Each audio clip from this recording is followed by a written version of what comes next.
Distinguished guests, ladies and gentlemen, good afternoon. On behalf of Major General Larry D. White, Commanding General, United States Army Combined Armed Support Command, Fort Lee, Virginia, we welcome you to today's ceremony. During today's ceremony, Colonel John P. Sullivan will be promoted to the rank of Brigadier General. There is great historical significance to the General Officer insignia, belt, pistol, and flag, all of which will be a part of today's ceremony and are described in your programs. A special recognition to the Fort Lee's own 392nd Army Band under the direction of Staff Sergeant Leslie Allen. Ladies and gentlemen, please rise for the arrival of the official party. Remain standing for the invocation given today by Father Brian Capuano, pastor of St. Joseph's Church in Petersburg, and for the national anthem sung by Staff Sergeant Cliff Henson, 392nd Army Band.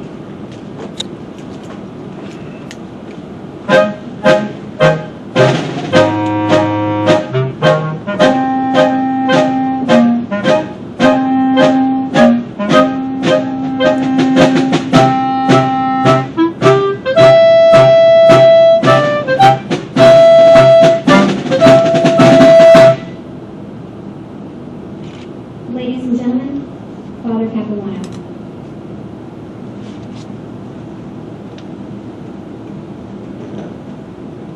Let us pray. Lord, we gather here today in your name to recognize publicly that John Sullivan has the skill and knowledge, the virtue as a Christian and military officer, to be promoted to the rank of Brigadier General. Bless his family, in a particular way his wife Jennifer and their children, for their sacrifices and in the way they have assisted in his development as a man and as a leader in simple everyday ways. For it is in the crucible of the home that men and women are formed in the ways of honor, duty, commitment, authority, and love. It is family that has opened the door to the man that we are honoring today. Increase the grace that you bestow so readily upon them as Colonel Sullivan prepares to advance in rank and continue to serve with distinction. John Sullivan is being asked to come up higher. Where much has been given, much will be expected. Open a floodgate of your mercy, that it may be poured upon your Son, that he may serve with humility and work for the common good of the American people, placing others before himself. Continue to pour out your blessing upon each one of us gathered here today and upon our nation. May we readily learn from our sins and mistakes and joyfully work for the healing of humanity through the duties and obligations that you have entrusted to each one of us. May John Sullivan's example of faith and leadership be an inspiration for all those gathered here and all those who serve you. We ask this as in all things in your name. Amen.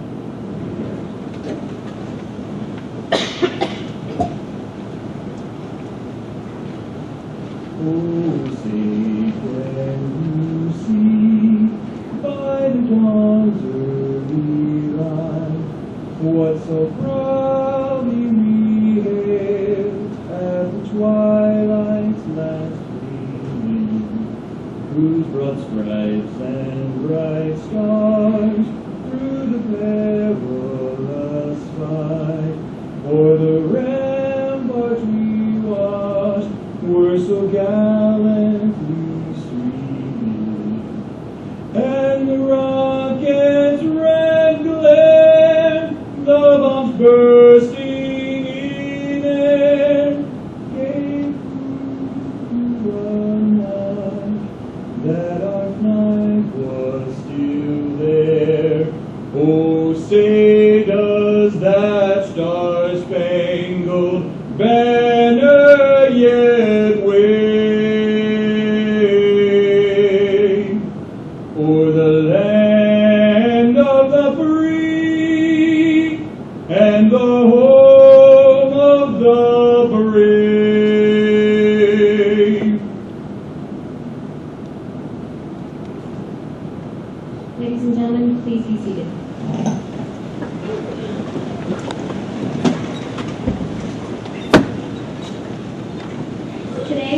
extend a special welcome to Mrs. Jennifer Sullivan, Colonel Sullivan's bride of 10 years, and their daughter Alana and son John.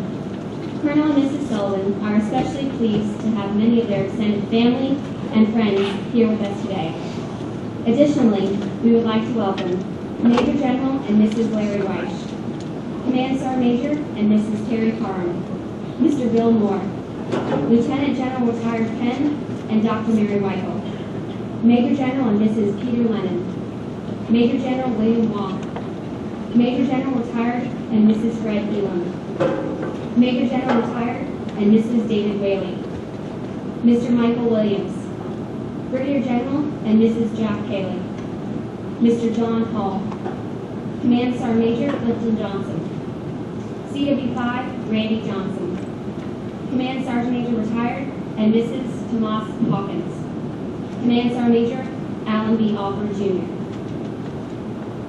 At this time, on behalf of Colonel Sullivan, Staff Sergeant Rosemary Wilkes will present a bouquet of red roses to Mrs. Sullivan and flowers to his daughter Alana.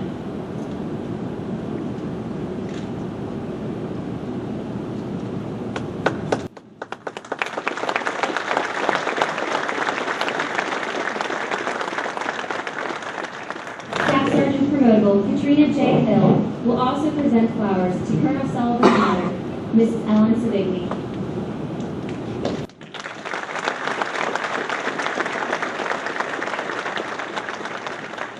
Sergeant James L. Brown will now present a Transportation Corps coin to Colonel Sullivan's son, John.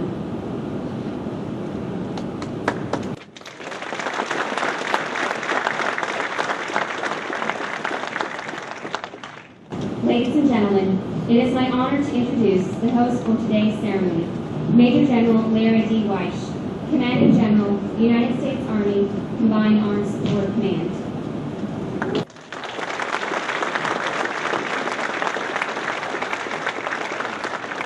Well, just as I started to get up, this thing popped off my side. So bear with me a second. Let me get it back right, all right? Not out hold. There you go. So, how is everyone doing this afternoon? This is a big deal. This is truly a big deal. We're going to promote an exceptional individual to Brigadier General today. And so for those individuals who have not visited Fort Lee before, or you haven't been here in a while, we want to welcome you to the Army Sustainment Base Camp. These premier learning institutions delivering game-changing professionals and solutions. And this, like I said, this is really a big deal. We have it is truly a joy for me personally to be part of this ceremony to promote Colonel John Sullivan today, and I'll talk a little bit more about that later. We have a couple of distinguished guests that I would just like to take a moment to recognize. First, General Michael and Dr. Michael, thank you so much for taking the time on your schedule to be here. Major General Walk, General Lennon, and your lovely bride, General Welly, and your lovely bride, and General Elam and Mrs. Elam. Thank you for coming. Mike, it's great to see you hanging out over there, and I see Sergeant Major, your old battle buddy right here, and it's good to see you here. You raised him as a pup, huh? He was a little pup when you raised him, so it's great to see you here. Mr. Moore, it's always a pleasure to see you at these events. It's always great to have my battle buddy, his lovely bride, Command Sergeant Major Parham, and his lovely wife, and definitely my wife. They keeps me out of trouble all the time, Denise. Now, having said that, and then I'd like to just thank all the commandants. I know we got Commandant General Haley and the rest of the team out there, the commandants and their sergeant majors, and the entire Fort Lee team being here, and individuals that visit. Now, what I would like to say, we have some very, very, very, very, very special guests with us this afternoon. Starting with Colonel Sullivan's lovely bride, Jennifer. pretty special day, huh, Jen? It really is. And we got Alana there. Hi, Alana. How you doing? You know your dad's supposed to get promoted to Brigadier General, right? This is a really big deal. Okay? And John, how you doing over there? You doing good? Well, you look great, partner. So we got John, wife, and 2 kids, and his mother. Ma'am, thank you so much for being here. And I know that you have to be awfully proud of your son today. And you're probably more so a little more excited to have all the kids and grandkids here, right? So you'll get to hang out with them for the next day or so. We're also very, very fortunate to have John's father here with us today, Mr. Sullivan. Sir, thank you for being here, and his lovely wife, Mary. It's great to have you, and I look forward to meeting you a little later. Also, we have folks from Jennifer family here, Mr. Brennan and his wife. Question, where you at? Okay, great to have you here with us today, and I know you got to be awfully proud of your daughter. Team, as I thought about what I wanted to say, I'm going to focus on a couple things about John. But before I do that, I want to just take a moment to talk about his wife briefly. And as I said, getting promoted to Brigadier General is a big deal. And it just doesn't happen overnight. And Jennifer, I just want to say it to you on behalf of all your teammates. And I don't know really how to say it any simpler, and I thought about this, besides saying thank you. Thank you for your many sacrifices. Thank you for the ups and downs. And just thank you for being there with John. And there's one thing I do want you to leave here with today, and that is this promotion is as much as yours as it is his. Can we give her a hand?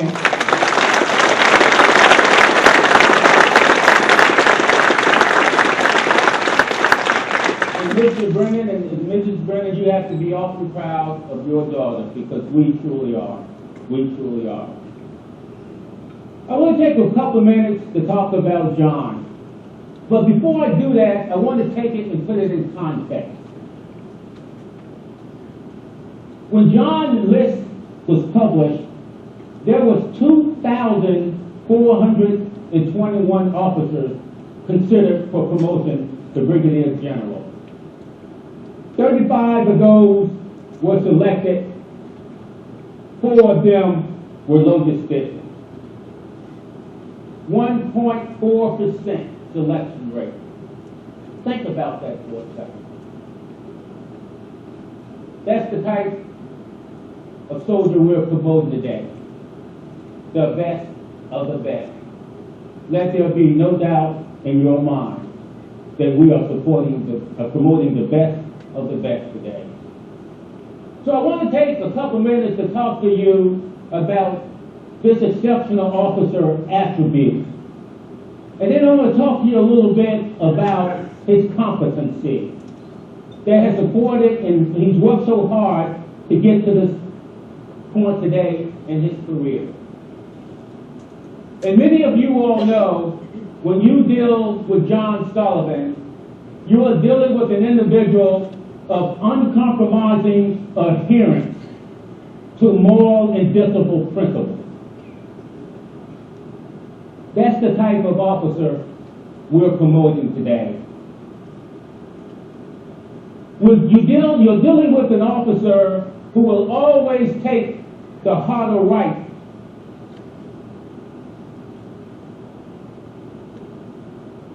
before. He will always take the harder wrong before the easier right. That's what I meant to say. So that's the type of officer we're promoting today. When you deal with John Sullivan, you are dealing with an individual who lives and breathes the Army values and the warrior ethos. I will always place the mission first. I will never accept defeat. I will never leave a fallen comrade. And I will never quit. That's the type of officer we are promoting today. When you deal with John Sullivan, you are dealing with a quiet professional.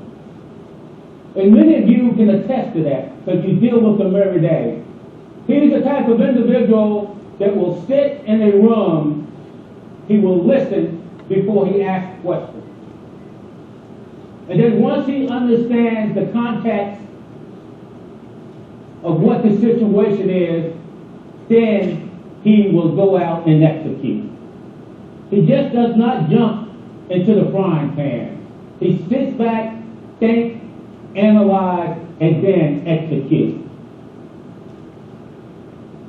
Serving with John up at the 10th Mountain Division, he and Command Sergeant Major Parham had to deploy their outfit to Iraq.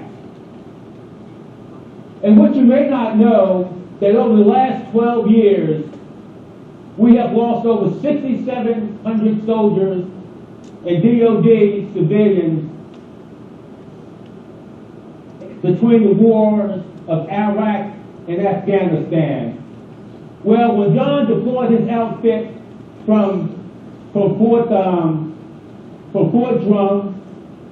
and he went to Iraq, he had to take all of these different organizations, pull them together, and provide support for the entire country of Iraq.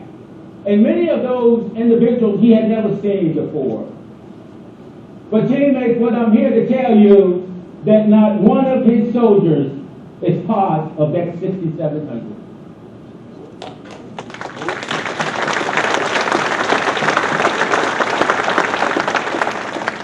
He brought every one of them back home to their loved one. And that's the business we're in. Winning wars, providing the best logistic support you can provide in the world, and bringing our soldiers back home to their loved ones. How did he do that? I will tell you a great part of that was discipline and standard. John Sullivan understands unit discipline. He understands soldier discipline. He understands the criticality of controlled behavior. And he knows how to empower his people to exercise disciplined initiative, to gain trust in an organization. That's the type of leader we're promoting today. When you deal with John Sullivan, you are dealing with a person, an individual of intellect, someone who is smart, a master logistician, and an exceptional transporter. That's the type of soldier we're promoting today. John Sullivan understands what it takes to get a meal at an outpost at the Cornwall Valley to support a soldier. And at the same time, he knows the complexity of what it takes to get it from the industrial base to that outpost in the Cornwall Valley. That is not easy. And it's difficult sometimes for an individual to go from abstract to conceptual. But that's the type of soldier we're promoting today. Someone that understands that. And they can put it in action and make things happen. But one of the most exciting things I love to see John do, he can take the same thing that we're looking at, that program in your hand that we all look at and see as a program. But he can take that program and look at it and say there's something different about this. And he can take what we're looking at, look at it differently, and he can take a challenge and turn it into an opportunity. That's innovation. That's the type of thinker we're promoting today. So when you talk about his competencies, the type of individual that we're dealing with is one that leads from the front. An individual who builds trust through empowering his subordinates and people all around him. He builds relationships and he builds a team. And I personally watched him do this over the last 10 or 11 years. So I know the type of person we're promoting today. He clearly understands that the greatest legacy that he can leave our great army is that of ensuring the next generation is prepared to support and win our nation's war. And he do that through relentless training to ensure they are prepared to go to war and win and provide support. That's the type of leader we're promoting today. But I will tell you, team, don't confuse any of this. And as I tell the teammates here at this Army Sustainment Think Tank, this is about getting results. Make no qualms about it.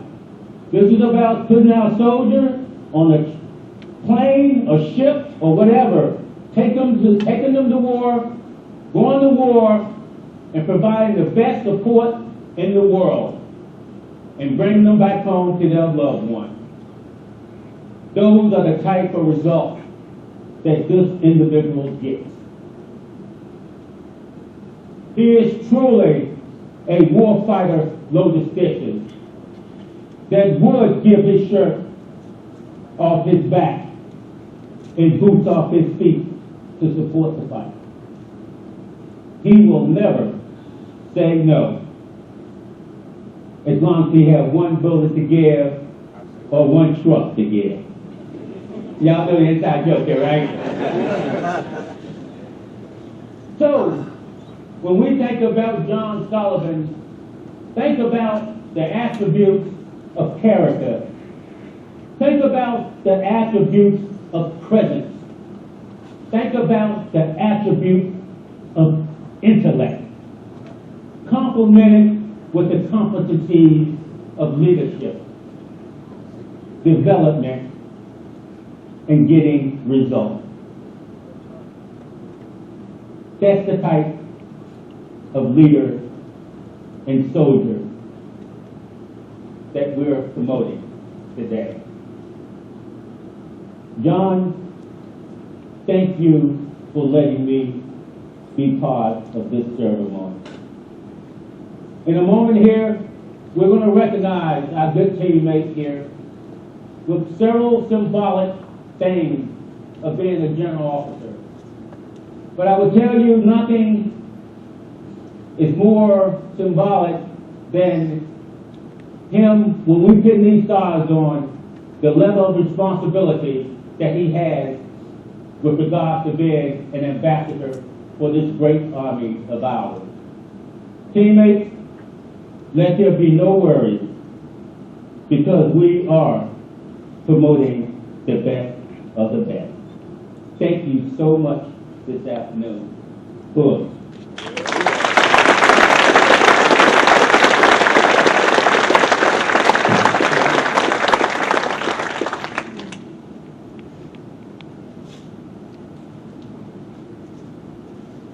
Ladies and gentlemen, Mrs. Sullivan, daughter Alana, and son John will now join Colonel Sullivan for the promotion ceremony.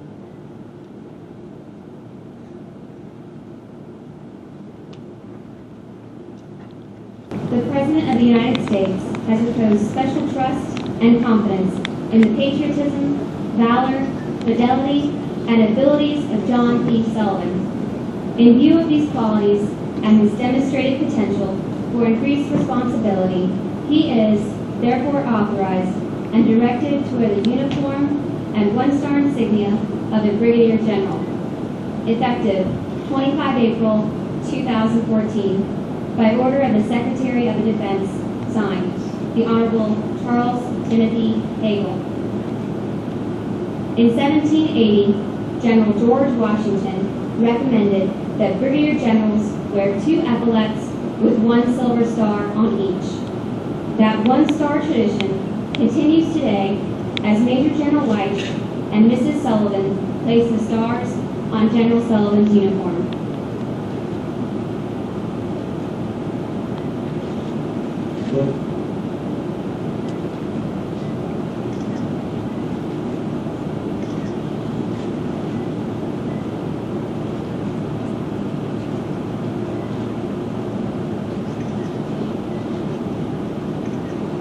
At this time, Brigadier General Sullivan's children, Alana and John, will replace the colonel rank with that of the Brigadier General shirt epithets.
Major General Larry D. Weich will now administer the oath to Brigadier General John P. Sullivan.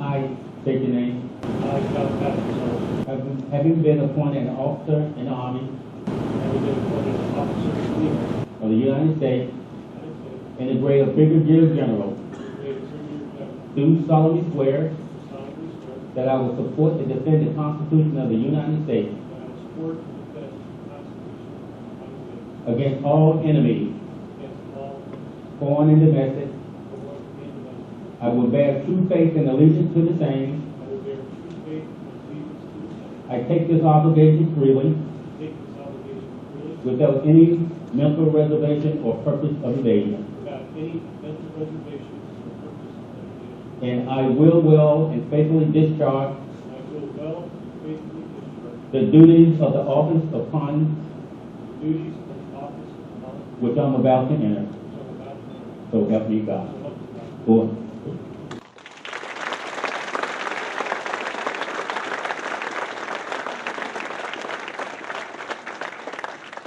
General Sullivan's children, Alana and John, will now present the General Officer's Belt. Army Regulation 725-1 dictates the issuing of special equipment to General Officers. The General Officer Belt evolved from a belt that was introduced around 1910 and was referred to as the Officer Garrison Belt. May it serve as a reminder that you are a servant of our nation and that you have sworn to support and defend the Constitution of the United States of America. Command Sergeant Major Alan B. Alford Jr., the 11th Transportation Regimental Command Sergeant Major, will now present Brigadier General Sullivan with his 9mm pistol. Until World War II, general officers purchased their own pistol if they did not want the government-issued .45 caliber automatic weapon. Currently, 9mm Beretta pistols are issued with the general officer's serial number. It is my honor to present Brigadier General John P. Sullivan and his family.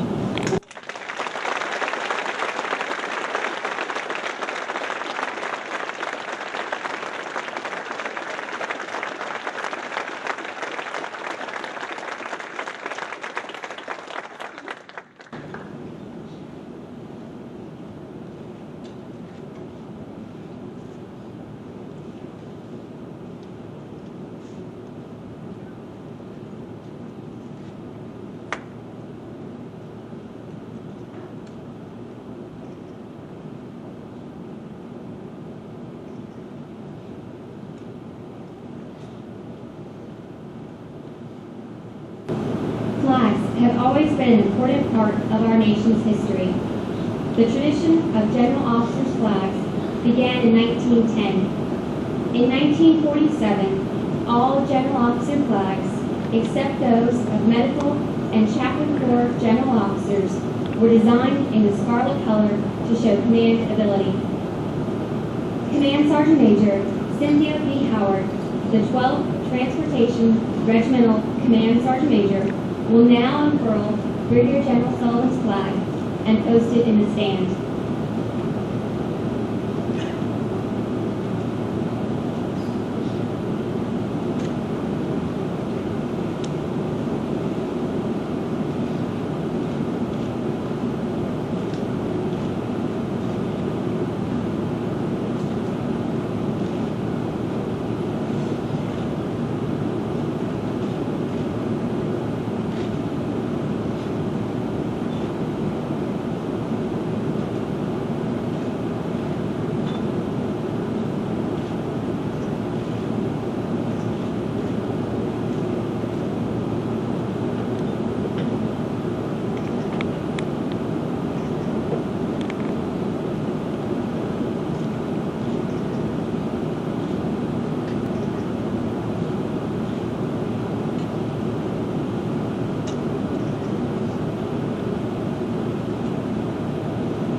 Major General Weiss will defer his honors in honor of Brigadier General Sullivan's promotion. For the benefit of our distinguished guests who have not previously had the opportunity to observe the rendering of honors, it is appropriate that a brief explanation of the historical significance of this part of the ceremony be given. During this part of the ceremony, ruffles and flourishes will be played and a gun salute fired. In 1776, the Continental Army authorized a fife and drum unit to play ruffles equal to the number of stars a general officer possesses. After ruffles and flourishes are played, a gun salute will be rendered. First authorized in March 1819 by the Department of War, when the President or Vice President visited a post, the national salute was rendered. Initially, this was one gun fired for every state until 1875, when it was set at 21 guns. The 21-gun salute originated with the British Navy practice of firing 7 guns and the shore battery responding with 3 times that number. The idea is that the saluter places himself in the power of the saluted by emptying his guns. Today, Brigadier General Sullivan receives 1 ruffle, 1 flourish, and 11 gun salute.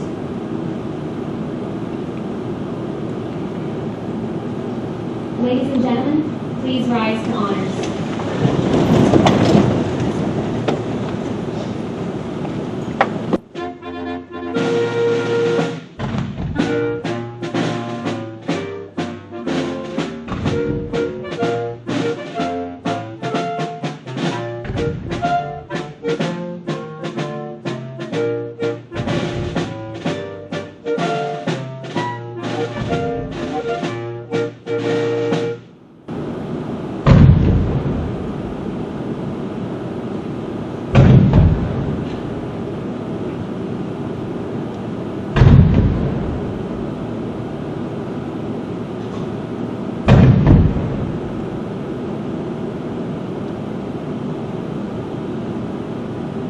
Ladies and gentlemen, you may be seated.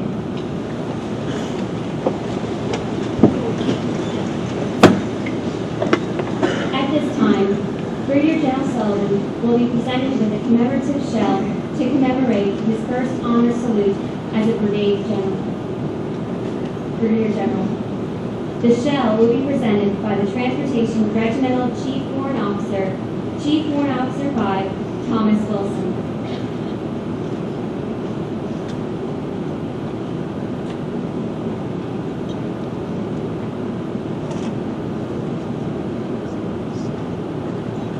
Within the United States Army, certain general officers are assigned an aide-de-camp. The aide-de-camp is a personal staff officer that assists in completing military tasks that enable general officers to perform their official duties. U.S. Army aide-de-camps wear a special device in place of their branch service insignia.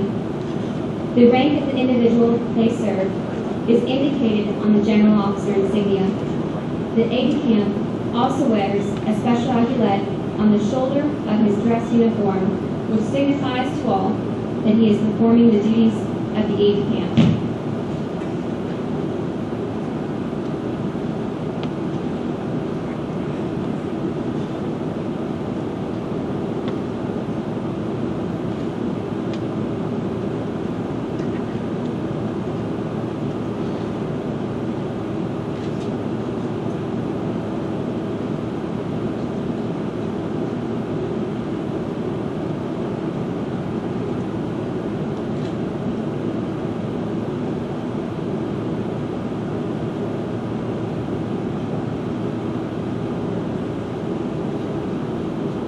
Congratulations, Captain Hans Noble Guard.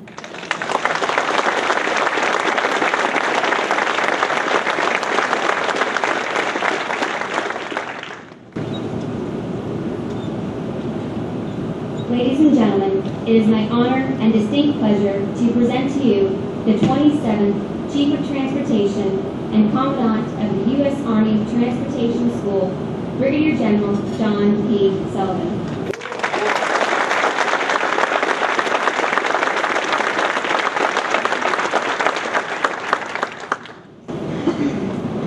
Well, ladies and gentlemen, good afternoon. Thank you all for taking time out of your busy schedules to share this day with our family. Jennifer and I are very appreciative that so many senior leaders, both active and retired, and their spouses, were able to join us this afternoon. These include, of course, our CASCOM leadership, our CG, Major General Mrs. Weiss, Mr. Moore, Command Sergeant Major Mrs. Park. It includes distinguished senior transporters, Lieutenant General retired and Dr. Michael, Major General and Mrs. Lennon, Major General Bob, Major General and Mrs. Elam, Major General and Mrs. Whaley, Mr. Michael Williams, Command Sergeant Major and Mrs. Hawkins, and, of course, Command Sergeant Major Alan Hoffman, Jr. It also includes members of our great CASCOM team, Brigadier General and Mrs. Haley, Mr. Paul, Command Sergeant Major Johnson, and CW5 Johnson.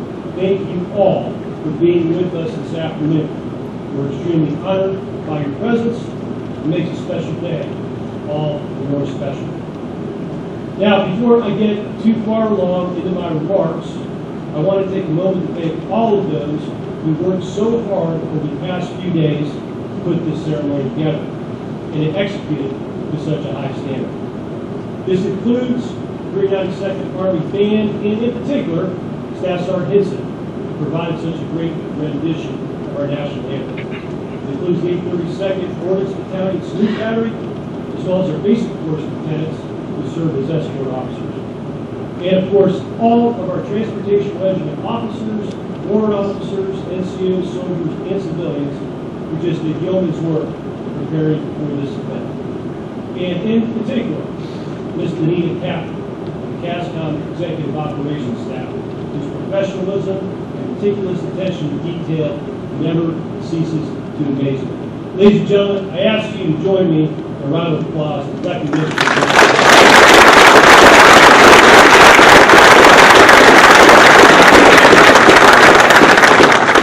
Special thanks as well to Father Capuano for providing the invitation this afternoon. St. Joseph's Parish and School have both played large roles in our family's life since we arrived in this community last summer. And Father, it's very special for our family to have you part of this event today. Thank you. Well, as you might imagine, as this day approached, it engendered a fair amount of reflection on my part and gave rise to a few thoughts and emotions. Chief among these is a deep sense of gratitude. I'm grateful to be able to continue to serve our Army and our nation. I'm certainly grateful to be able to serve as chief of my branch, following in the footsteps of great leaders like Major General Elam, 13th Chief of Transportation, and Major General Whaley, our 16th Chief of Transportation. I'm grateful to be part of this magnificent CASCOM Fort Lee team. with fantastic teammates like Brigadier General Skip O'Neill, Brigadier General Jack Haley, Brigadier General Paul Chamberlain, and Mr. John Hall. And most of all, I'm extremely grateful for the love and support of my family. And Jen and I are very happy that so many of our family members could join us today. These include my sister Nancy, her husband Orlando, and their sons Orlando, Mario, and Seamus, who traveled from Massachusetts to be with us today, as did my sister Megan and her son Bodo. My father and his wife Mary also made the trip from Massachusetts, and I'll always be indebted to my father for his terrific support and unwavering confidence in me over the course of my career. And of course, my mom is here, and as the CG mentioned, this ceremony notwithstanding, the thing she's most happy about today is that she has many of her children and grandchildren finally in one place at one time. My mom has been the bedrock of our family. I know she takes great satisfaction in the success of all 6 of her children, and of course, the root of that success is her love and support. Likewise, it's terrific to have so many of Jennifer's family with us. This includes her brothers Tommy, Kevin, and Sean. Sean, who is proudly serving our nation as a Department of the Navy civilian, who is accompanied today by his son, Luke. Also, Jen's sister Maureen and her daughter Shannon are here, and we're very happy that Jen's aunt Nancy could be here today. And of course, Jen's parents, Mr. and Mrs. Thomas Brennan, are here. Her father, a retired member of the Senior Executive Service, who served our nation for 32 years in the Department of the Navy, and who continues to set such a great example for all of us. If I started to recount all of the assistance and support Mr. and Mrs. Brennan have given our family during their many years of my deployments, we'd be here well until the evening. So instead, please allow Jennifer and I simply to convey a heartfelt thank you. Major General Weiss, sir, many thanks for officiating today's ceremony and for the tremendous support you and Mrs. Weiss have provided to our family over the years. When my orders arrived last month, it took Jennifer and I all of 5 seconds to decide who we asked to officiate the ceremony, and we're very honored you agreed to do so. As the CG mentioned in his remarks, we served together in the 10th Mountain Division some years ago. But I think it's worthy of mention to note that for much of that time, we weren't actually stationed together. Major General Weiss was in Afghanistan commanding the 10th Sustainment Brigade, while I was in Iraq commanding the battalion. And I think it's important to note that we were serving in different theaters because it speaks volumes about the type of leader he is. You see, on multiple occasions from Iraq, I reached out to him for guidance, whether it was for help in navigating a complicated situation or just to serve as a sounding board as I worked through an issue. And despite all that he had on his plate as the commander of the only sustainment brigade in Afghanistan at the time, and despite the fact that I was in a different theater and working under a different chain of command, he always made time for me. No phone call or email ever went unreturned, and his guidance was invaluable in helping our battalion achieve mission success. Of course, for those of us on the CASCOM team, that comes as no surprise. Once you're on the CG's team, you're on the team. It doesn't matter where you are in the world or how dire the situation. Sir, Denise, thank you again for your mentorship and care and leadership over the years. Well, as I mentioned today, above all else, I am feeling extremely grateful. And there is one group in our Army to whom I am especially indebted. Our Army has many strategic advantages over any potential adversary, but I contend that our chief strategic advantage is the strength and professionalism of our NCO Corps. I have been extremely blessed to have served with some phenomenal non-commissioned officers, and I'm very happy that so many of them are on hand today. In many ways, this is their ceremony, not my ceremony. These professionals include Sergeant Major retired Kenneth Miles, who served as first sergeant in my first unit, the mighty 590 Transportation Company, and who, through his example, defined for me what a first sergeant is supposed to be, and who I am very proud to serve with again all these years later here on our Transportation Corps team. Command Sergeant Major retired Tomas Hawkins, who served as my platoon sergeant when I was a platoon leader in the 590th, and who, as a sergeant first class, served as our company first sergeant during Operations Desert Shield Desert Storm. Command Sergeant Major Hawkins culminated a distinguished career serving as a senior enlistment leader for the U.S. Transportation Command. His, at times, unique, but always highly effective leadership style, as well as his great sense of humor and uncanny ability to see the goodness in any situation, has positively impacted literally thousands of military and civilian service members of our joint force, and it certainly has had a lasting impact on this brand new Brigadier General. Sergeant Major retired John Brockington, whose phenomenal leadership as company first sergeant in Baghdad I will never forget. Command Sergeant Major Terry Park, a warrior in the truest sense of the word, with whom I was both extremely fortunate and extremely proud to serve with in Iraq. His total focus on the welfare of soldiers and always on maintaining the highest standards kept soldiers alive on the battlefield. And while we typically talk about selfless service within the context of those of us in uniform, you cannot find a better example of selfless service than Command Sergeant Major Parham's life camp. It's truly been a privilege for Jennifer and I to serve the Parhams over the years, and we're absolutely delighted to be serving with them once again. Command Sergeant Major Alveo Hodge, our Brigade Command Sergeant Major when I commanded the 595th in Kuwait, whose cool, calm demeanor, wise counsel, and consummate professionalism helped create an environment in which our unit, our soldiers and civilians were able to realize their full potential. And of course, I have been doubly blessed while serving as the Chief of Transportation. First, to have the honor of serving with Command Sergeant Major Alan Awkward, and now to be proudly serving alongside Command Sergeant Major Cynthia Howard.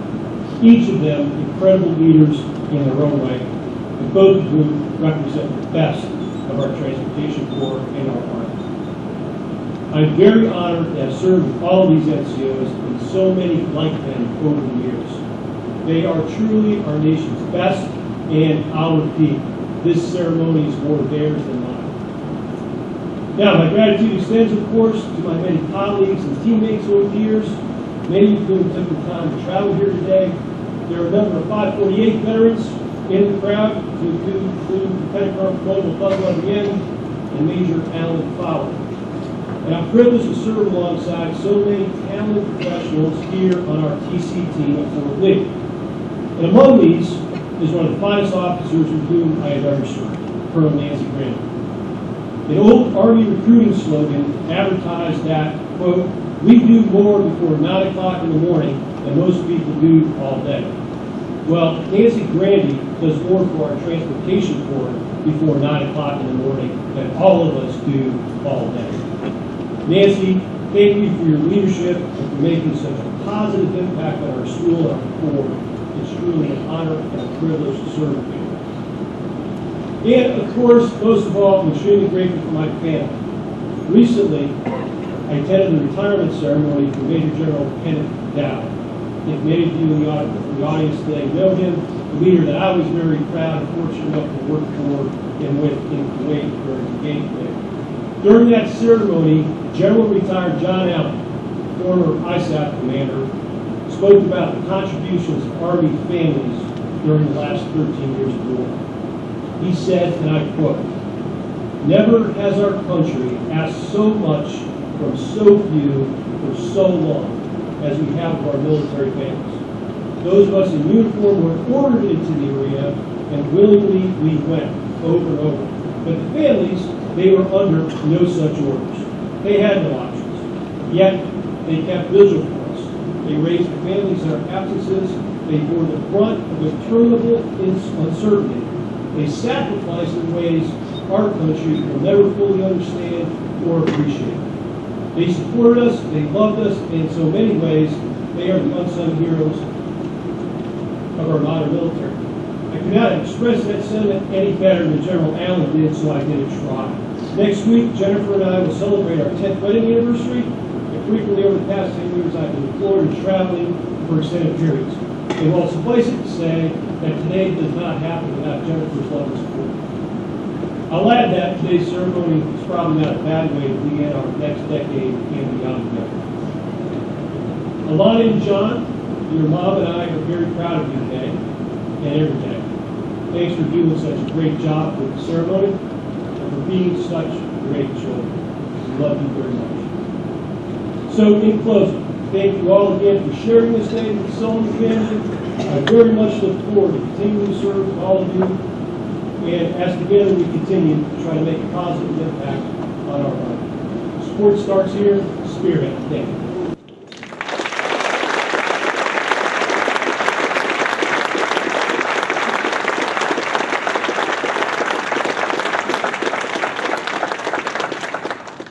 Ladies and gentlemen, please rise for the playing of Transportation Corps Song and the Army Song.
Ladies and gentlemen, this concludes today's ceremony.